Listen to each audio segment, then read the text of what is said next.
नागपूर गोवा शक्तीपीठ महामार्गाला कोल्हापूरकरांचा प्रचंड विरोध होतोय।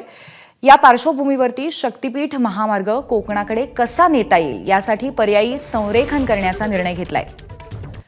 त्यानुसार सल्लागारांकडून पर्यायी संरेखनाच्या कामाला सुरुवात करण्यात आली आहे। शक्तीपीठ महामार्गाला असलेला विरोध मावळण्यासाठी आवश्यक ते प्रयत्न केले जाणार आहेत।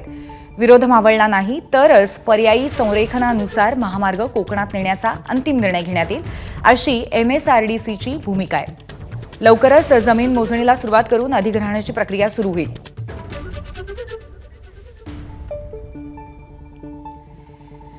कोकणाकडे हा महामार्ग कसा नेला जाईल हे आपण पाहूयात।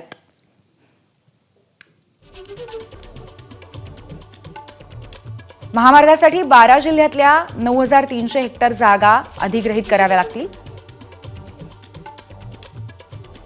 कोल्हापूरकरांचा विरोध पाहता तुर्तास 11 जिल्ह्यातल्या 8200 हेक्टर जमीन अधिग्रहणाचं काम सांगलीवरून पुढे रत्नागिरीकडे महामार्ग नेत कोकण द्रुतगती मार्गाला जोडण्याच्या दृष्टीने पर्यायी संरेखन।